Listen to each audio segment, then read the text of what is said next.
It's a pipeline mentality. You need to have 80 buyers to close 20 transactions. So let me show you how you manage that, okay? You're gonna love this one.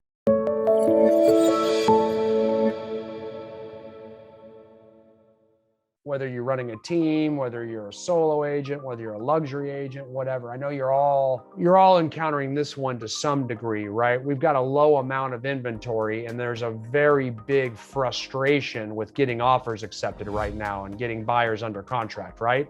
So this is one of the things we're working with all our clients right now. And I'm gonna talk in terms of teams, but you're gonna see very quickly, just because it's easier to talk in terms of teams on this, but this is gonna totally apply to all of you that are solo agents. You'll get that really, really quick. So when we talk about pipelining buyers right now, it's absolutely crucial that when we pipeline buyers, we adopt kind of a pipeline mentality right now. And I've talked about this some in the past here with some of you guys before, but I think we're gonna be able to kind of expand that a little bit.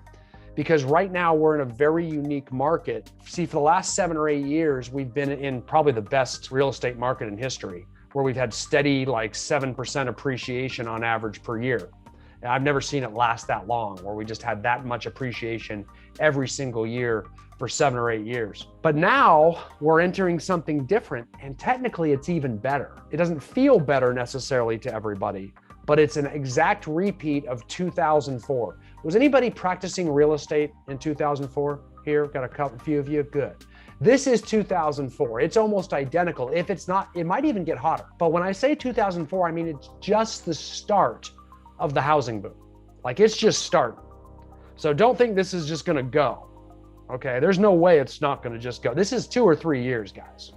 You know, absent a black swan event, I'll always say that, like, you know, some civil war. I mean, a global pandemic wasn't enough. So it's gonna take more than that. But, you know, something like 9/11, something like that, you know, might jostle things, but supply and demand is supply and demand. And we just don't have any supply, and that ain't coming soon. So prices are gonna keep going up. Sales volume is gonna keep going up. That's one a lot of people don't realize. They say there's low inventory. Not really. We've had more listings in the first quarter of this year than we've had in any other year other than 2006.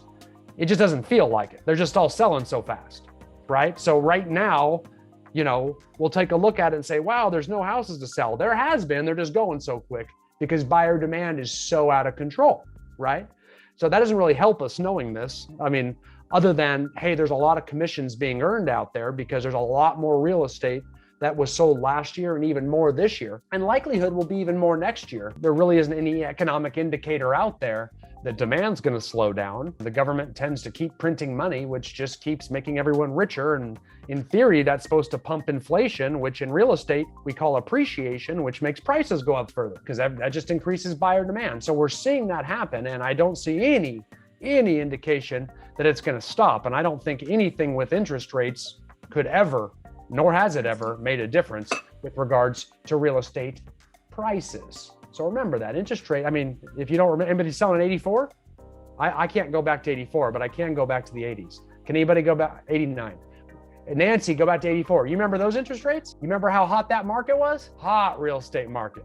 17% interest rates. It's like you're freaking. And we were selling lots of houses at 17 and 18%.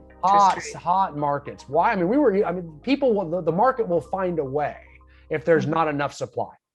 I'll just tell you that right now. And we got we got the perfect storm right now. So we got low inventory and low interest rates. So with that said, we have to get our buyer's agents or ourselves in a pipeline mentality, okay? Because here's the deal. Last year was a good seller's market. This year, ridiculously hot seller's market. Last year, if you closed 20 buyer side transactions, you probably needed to work with 30 buyers because 10 of them wouldn't get a house. They wouldn't qualify, they wouldn't find the house they want, maybe they couldn't sell or whatever, you know. There'd be 10 that couldn't get it. This year, if you want to do 20 transactions, you better have 80 buyers, which means you got to write a ton of offers, which means 75% of your buyers are not going to get a house this year. Welcome to 2004. This makes sense? So that's the mentality that your buyer's agents must adopt right now. If you're the buyer's agent, that's the mentality you must adopt. Now, that sounds terrible, like, oh my gosh. Again, that means you're going to have some tough conversations, right? That means we're going to be advising people quite frequently. I think I'm speaking to the choir here, no contingencies. And we're going to have to explain the risk of not having an appraisal contingency, not having an inspection contingency, not having a loan contingency. We're going to have to explain that away. We're going to have to do our best to contact the listing agent to find out what we need to do. We're going to have to try to go cash as best as we can. We're going to have to explain that we're competing against real estate investment trusts, hedge funds, OfferPad, Zillow, and they're all cash. Investors, flippers, you name it. And they're all cash, so we have to explain that. And that's not a fun conversation to have. But guess what? Doctors don't just deliver babies. It's not all roses and unicorns. They also have to tell patients they have cancer too. So you're gonna have to have the tough conversations up front. I think this goes without saying. You're gonna have to tell them, hey, you may have to borrow $500,000 from your parents and then refi it afterwards. You may have to help them find a bridge loan. You may have to help them find a hard money loan. Those are all things that we had to do in 04, 05, and 06. Conventional financing won't work. So FHA and VA, forget about, right? Like that ain't gonna happen. Those loan programs might as well not exist, right? Make sense? Asking for closing costs, forget about it. Trying to cover it with a higher price, forget about it. So that stuff just can't happen. That's the shift that happened in the last 3 months, and you gotta make it. So you gotta get used to sending out emails, CYA, cover your butt emails, that say, hey, remember, I really wish CAR would get a form together on this that would explain kind of like the liability away, kind of like if you opt not to get a home inspection, this is what you opt if you waive all your contingencies. But otherwise, CAR is not on that. So you're going to have to explain it. You're going to have to say, hey guys, please understand that you're risking your deposit. With that in mind, I will say MCA, the Market Conditions Advisory, is a good one to add in and definitely, explain the situation, but also get that signed. There you go. I like that. Thank you, Candace. Candace helps so much. I just go. Bob Ridgway. Hey, Bob. Real quick, kind of feeding off of what you're talking about here, one of the issues I've run into with a couple of clients as of late over the last week was there was questions posed to me. One, we're in escrow, but also another one where we keep looking at property and not able to secure the one they want. They keep bringing up, hey, is this not a good time to buy? Because, obviously I don't have a crystal ball. None of us do. But based on what you're telling us right now, I think that's going to help me explain to them that, no, this is still a good time to get in. And again, with the inventory, that's something I've always had in my head that, yeah, we have no inventory, but you're right. We've sold so many properties. And if you look at, I know Sam's real good at showing our charts every month or every quarter as to how we're doing with West Ventura County. My biggest issue I'm trying to do, and I've been doing this 32 years, is trying to convince them that, it really is okay to pull the trigger. And that's where I'm running into them right now. Yeah, let me show you that. That's a perfect question, Bob. Okay, Bob, I have a real good insight for you on this. I listened in on Jeff Yarborough's live stream Tuesday, which was yesterday. Okay, it seemed like a year ago. And Jeff is, as we know, a very bright agent, #1 in the Beverly Hills office, which is saying a lot. Humble, wonderful guy. But he was posed this same question. And what he does is that they bring up history of real estate and the interest rates, and shows them, if you had wanted to wait last year, what you'd be looking at this year. And if you can't afford it this year, if things continue, it's going to be really unaffordable next year. So even though it's a lot of hard work, things that are worth it are always hard work. If it was all easy, then we'd all be riding horses. So they should, this gives them, like in black and white, reasons why they should stick with it.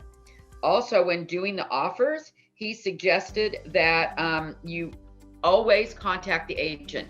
Just don't be one of the numbers. Call them, talk to them, find out what seller services they want. And in your offer, don't just say seller services, say the actual services that they are requesting. He also mentioned a lot of things for the other side, which is the listing side, but we're not on that right now. But he really feels that a lot of it, if you come in, if you have to do a lending one, a one with a loan, that you contact the lender and you see if they can get them pre-approved through underwriting, which I know some of our in-house, I mean, not in-house, but affiliated lenders do for you. So you come in, not just with a pre-qual letter, but an actual underwriting letter saying, yes, this client up to the house has been this borrower has been pre-approved all the way up to that stage.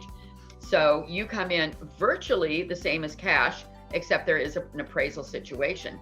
But all in all, that's a very powerful tool to use. And it's all about communication with with the selling agent as well. Remember this when you're out there looking for listings and that sort of thing. You burn an agent, they're never going to forget your name.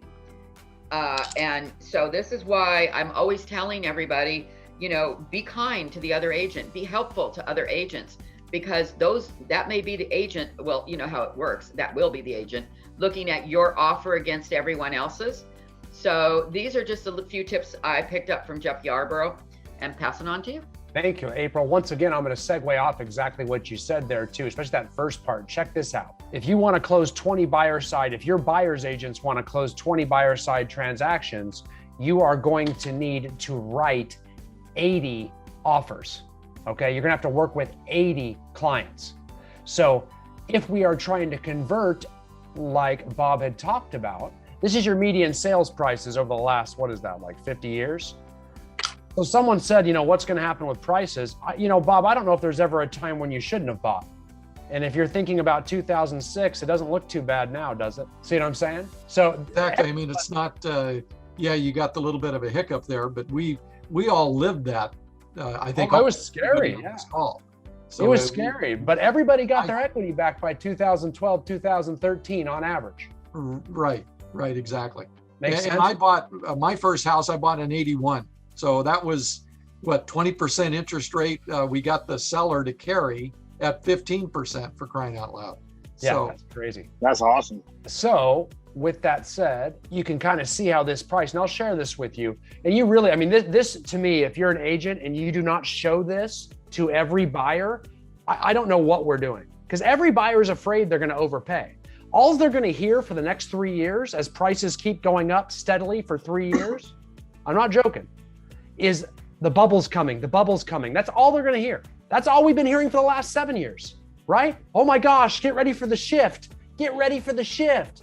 Remember that? You remember last year? Here comes COVID. Get ready, pivot, cut your expenses. I think it's all crazy without supply and demand being a consideration, but you can see what happens.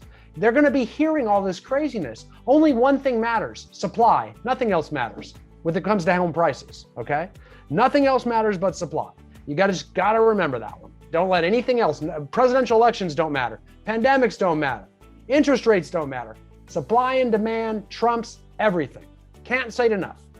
Can't say it enough. It has never, ever been defeated in 100 years since the interest rate was developed, okay?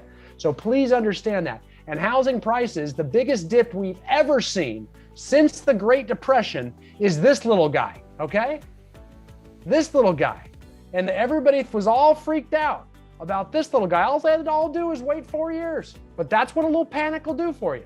Heck, we all know about panic, right? We just went through a global pandemic. See what I'm saying? So that's what it'll do. So please show them this. And they say, when's the best time to buy? My answer is farther to the left on this graph. As far left as you can go, right? So when's the best time to buy? Today. Second best time tomorrow. Third best time day after tomorrow. And I really have a hard time with anybody disproving that. So we really need to show and not tell, okay? We really need to show and not tell. So what I'm gonna do, I'm gonna throw that one in there too, just so you all have that. Put it in your listing presentation packets, let them know, share it on Facebook, whatever, tell a friend, put it in a homing pigeon's claws, let them fly off and drop it. There you have it. So, okay, back to our buyer's agents too, I wanna talk to you on that. So remember where I left off. If your buyer's agents or you wrote 20 last year, they had to have 30 clients. This year, if they want to close 20, they're going to have 80 clients, which means you got to write a lot more offers this year. You got to write a lot more offers on the buyer side this year, because if you're not getting a bunch of listings, And we'll talk about listings at some point, but unfortunately not a ton of magic pills. So what you always know works. On the buyer side, you have to shift how you do business. We have to go all the way back to 16 years ago to find the behavior. So if you tell me, wow, that's no fun, I have to represent 80 buyers and 75 of them aren't gonna get a house and only 20 of them are gonna get a house. That is true. But believe it or not, it's the easiest time to be a buyer's agent right now. Easiest time. And that's the hard part. Yes, right, representing 80 buyers and only getting 20 accepted and writing offer after offer after offer. That's 4 to 1. You're gonna have to write 4 offers to get 1 under contract. Everybody get that? So that means you gotta write a lot more offers to get the same amount of business. How come that's easier? Because writing offers is a lot easier than showing property. And you don't have to show much property at all right now. There's almost no property to show. Make sense? Showing property, you have to do at night and on weekends. In fact, if we go back to Bob's little nightmare period of 2010, you would usually have to show 30 to 40 properties to every buyer just to get 1 under contract. Now that's a nightmare. That's no fun. And then you'd get it under contract and he'd back out because he found another listing that just came on the market. In fact, they could back out right before the loan funds at closing because it's a buyer's market, which is a nightmare if you're a buyer's agent. A buyer's market is a nightmare if you're a buyer's agent.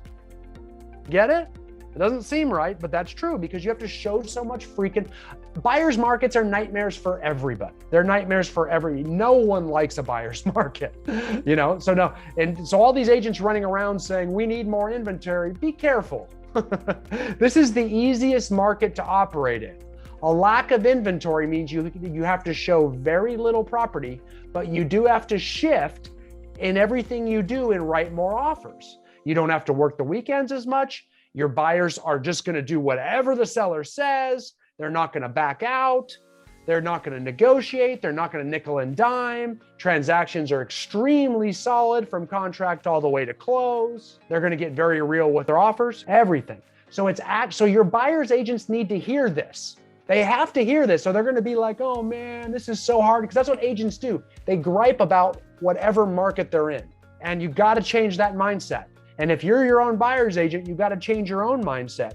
Write the offers, stop showing so much property. I doubt you can, there shouldn't be much to show, and get used to writing more offers. No, it's 4 to 1. So if you're not getting enough transactions, you're not writing enough offers. You have to play to win. And that's how you quickly educate your buyers. More offers, more rejection, more turning down. You can try to set expectations as much as you want, and a good agent will, but you all know that'll only go so far with some of these clients. You know, some have to lose a few times before they get motivated.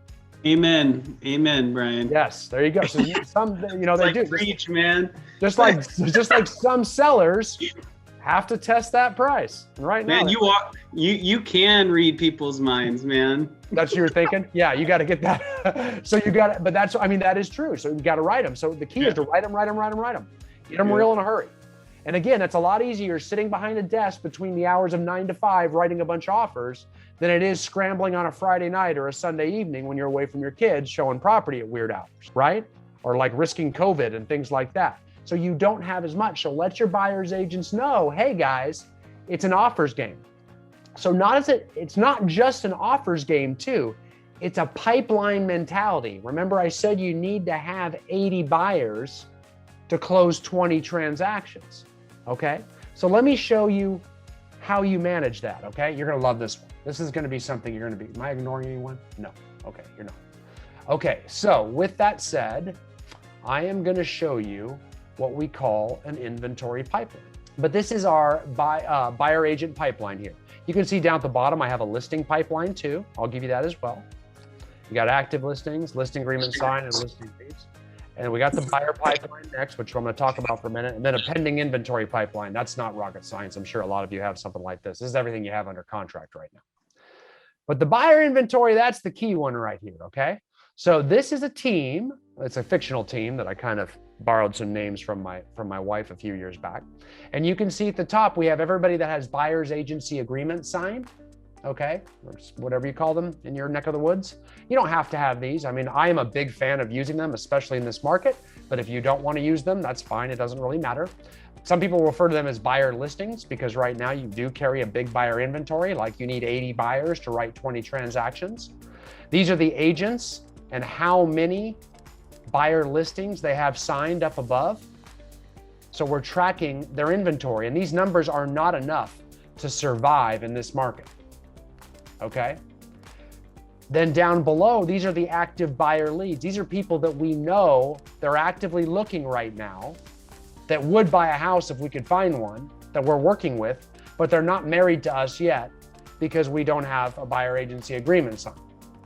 To get a buyer agency agreement signed, we must do a one-on-one consultation, whether that's in the office or virtually during Zoom face-to-face. We'll call it a face-to-face consultation, okay? Where we sit down and explain the expectations. I'm gonna work for you, you're gonna work for me, and I'm gonna help you through the whole process so that we don't just become a door opener. Because if you're just gonna become a door opener and I'll just keep showing you houses and hopefully you're loyal to me and you don't use somebody else in the meantime, trust me, they do not believe that you are their agent. You hope they know that and you get mad when they don't use you, but it's on you for not being honest and being manipulative, and hopefully that you're guilting them into it someday. Sit down and tell them what you expect. Tell them you expect to work with them and that we're gonna have a strategy for finding their home, and we're gonna do a thorough home search, and I'm gonna do a complete needs analysis with you, and we're gonna get you pre-qualified, and then they will expect that they are working with you.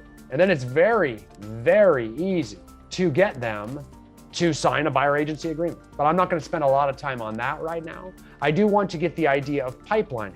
So what we're always trying to do is focus on these people down below. These are the most important people in your database, okay?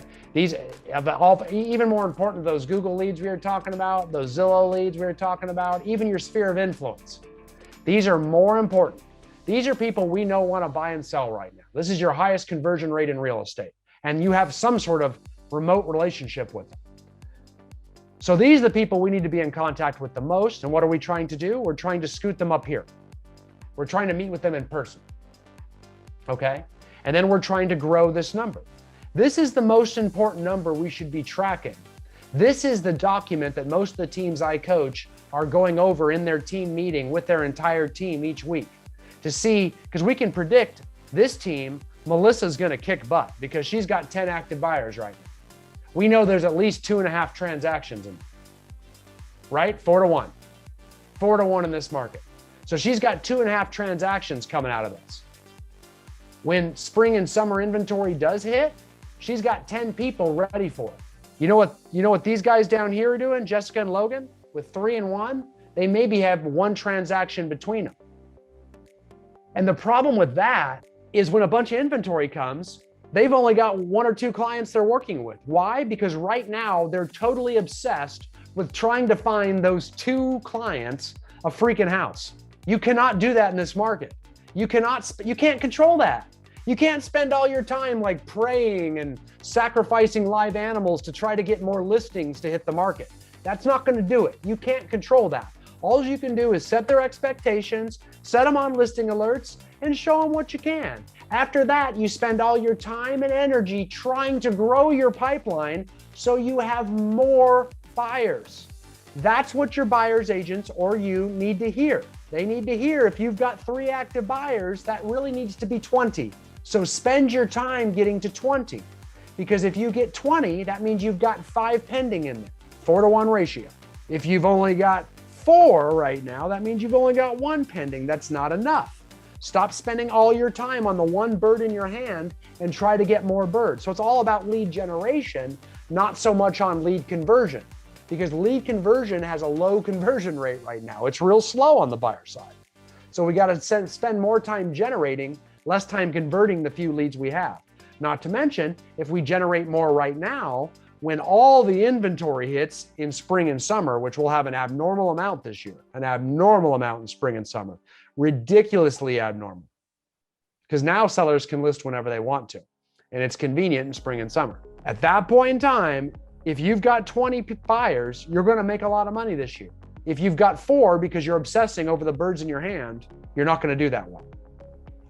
So when I'm meeting with my team, this inventory pipeline is the lead measure that I'm focusing on primarily. I'm saying, we got to get the people. Let's don't worry about how many we've got under contract. Let's don't worry about how many we've got closing. Those are lag measures that are far behind us. Instead, let's focus on getting our pipeline numbers up. Make sense? It does, except one item. Buyers right now are not content to just simply, now, mind you, I don't handle buyers usually, but that I can tell from what I'm seeing that they're not content to just sit back and wait for drips to come in. They want you to find something off market. They want you to be out bird dogging for them. They want to use, or they'll go straight to a listing agent thinking that that will, you know, help them buy a house. They're desperate to find a house. And in that desperation, they'll do what they have to do and worry about you later. So I agree with you, April. I agree with you. And I am saying do what you can. You know what I'm saying? I am saying do what you can. But again, it's a numbers game. And I would say if you have 30 clients, that's going to be a small handful of them that starts to go way outside of it. And quite frankly, like I told you, 75% of them aren't going to get a house. If one becomes too bothersome, I'm going to move them into that 75%. Does that make sense? Like, I'm going to push you out there because I can't let one or two crazy ones that are too demanding derail my entire business structure. Or you'll see that one person will consume you. And now you've got this one person that's preventing you from going from one active buyer to 20. You know what I'm saying? So do what you can. That's true.